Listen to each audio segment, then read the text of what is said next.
Hey everyone, my name is Ben, and you're listening to A Daily Dose of English. This is a short, simple podcast that you can listen to every day to improve your English. You can find the transcripts for all episodes and more on benslanguagelab.com. I'm glad you could make it today. In this episode, we're going to be talking about personal mantras or mantras. Both pronunciations are used and are acceptable. I say mantras more, but there are a bunch of words in American English, like specifically, that have multiple pronunciations that are totally fine. It's more about a matter of personal preference. Across the entire English-speaking world, there are hundreds of these words, but there are a few notable ones like mantra, either, then neither, aunt. All of these are totally acceptable pronunciations in pretty much any part of the U.S.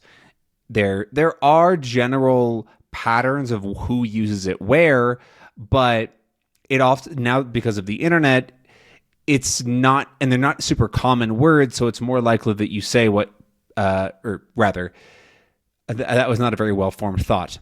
They're not very rare words. They are very rare words, which means that you're less likely to imitate what people around you say because you don't hear them that much. And so you usually say what you hear mostly, and if you hear those words mostly online, then where you're from doesn't affect it as much. The main difference for that is, that's not a good... That's good for mantra, but it's not great for aunt, either, neither, but whatever. That's not the point of this episode, but there are more rare ones. That's what I was thinking of. I gave bad examples, though. That's my bad. I'm sure I can end up coming up with more of rare examples, but I want to get into the actual topic of this episode, which is personal mantras. So first, what is a mantra?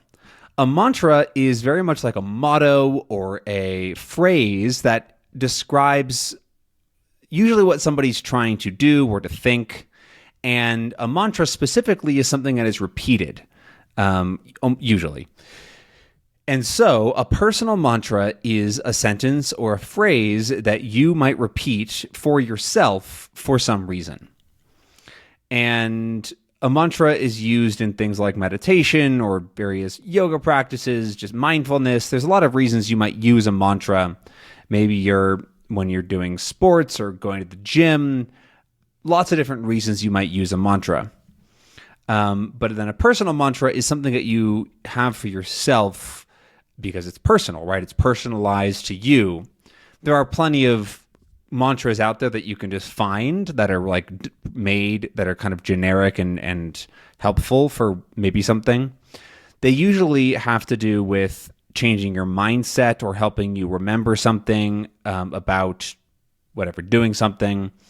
And they're usually used as a personal development tool of some way to help you to understand things better, understand yourself better, that sort of thing. But I wanted to talk about them today because I have found simple personal mantras to be really helpful because using them too often is a little kind of, I don't think, that great, but there are certain things that you want to improve and train, especially when you're trying to learn a language. Discipline is really important, and personal mantras can be really, really helpful.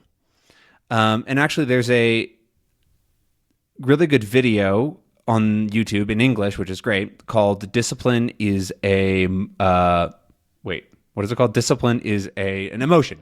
Yeah, discipline is an emotion, something like that. Discipline is an emotion. Let me just make sure that's correct. Yes, discipline is actually an emotion is what you can search, and you can find a video a little bit more about this where I originally learned about sort of this idea of repeating something that you want to do in a way that will help you to feel that emotion. And I've sort of taken other sources as well and learned a little bit more about this. So it's not just that one source, but that's where I originally sort of started thinking about this. And the main idea with a personal mantra is to help train yourself to do things more easily. Willpower is something that is finite. Finite means that you can run out of it. It can go to zero. And so you only have a certain amount of willpower. It's sort of like gasoline in a car or water in a bottle. If you drink all the water, it's gone. You're out of it. Willpower is the same, and you slowly have your willpower being built up. And discipline is sort of related. Discipline is a way to almost, if we're going back to that bottle analogy, so you have water in a bottle, and it's very slowly filling up. There's a couple of drops every second. Drop, drop, drop, right? So you don't have, it's not filling very quickly. But you can drink it very fast. If you want, you can drink your entire bottle in 1 second. Or, okay, maybe not that fast, but very fast. And if there's more holes in your bottle, the faster you're going to lose water. And so discipline, in a lot of ways, is like patching those holes or fixing the bottle to be sealed and airtight so that you don't really lose willpower as easily. There's more to it, and thinking of it in a lot of different ways might be helpful. But this is how it's helpful for me to think about. And so your discipline is having a perfectly sealed bottle that really doesn't lose additional water. That's very difficult to do. We're all humans. We're all going to have things that we want or do things. And so throughout the day, we use up our willpower regardless, even if we have really good discipline or no discipline. However, the rate, how much we use, is sort of dependent on your discipline. And so going to an example that is pretty common is junk food.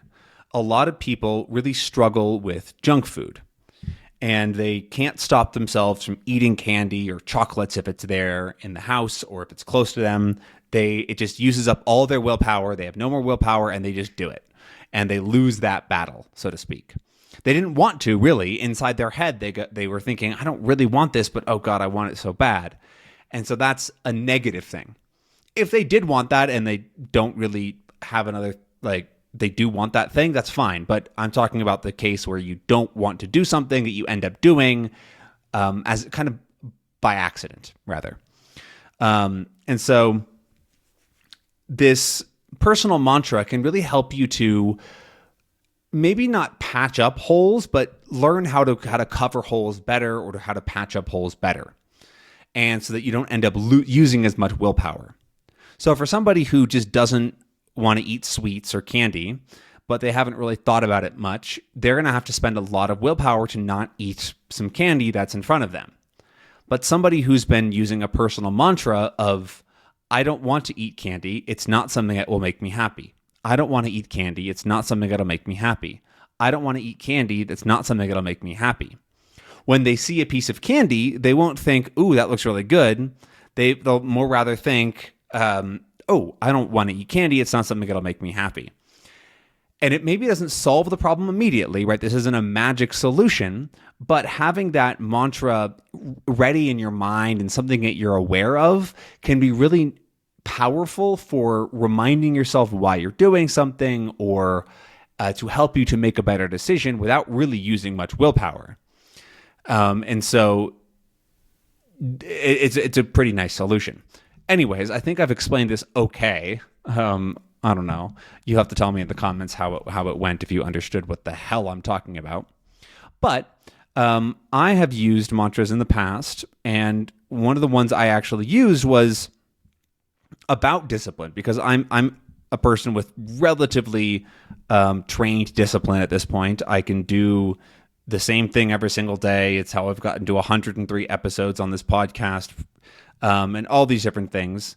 But it's not easy. It's not like it's just something that I do without thinking and it's whatever, it's perfect. And so for a couple of months, my mantra was, my discipline is a superpower. My discipline is a superpower. And that especially was helpful in the mornings when I didn't want to wake up at 6 a.m. I would wake up and I would look at the ceiling and I would say, I don't want to get out of bed. I am not ready to get out of bed. And then reminding myself, oh yeah, discipline is my superpower was very, very helpful. Because I would be like, okay, well, I want to have a superpower, right? So I better be disciplined. And so it's this helpful trick to increase this discipline emotion, which then makes it easier to do the things and get on with stuff. Another useful mantra is to remind yourself like what the consequences of something are. So actually, for example, with getting up early, if you get up at 6 a.m., you are tired for 15, 20 minutes, but then later on in the day, you feel pretty normal. You're fine. And so reminding yourself that can be nice, because in the morning you're like, oh God, I'm so tired. But then if you go, well, I'll be okay in an hour, right? I'm always okay in an hour. That can be also very powerful. So anyways, I want to encourage you, if you're having trouble doing something regularly or building a habit of something, try making a little mantra that reminds you of why, simply in one single sentence that you can say quickly and easily inside your head to help you to be more aware of that thing. And let me know how it goes. I'm curious to see your experience down in the comments. But that's everything that I have for this episode. Sorry that it was a little bit rambly, but that's what happens sometimes. Thank you so much for watching, and I'll see you again tomorrow. Bye-bye.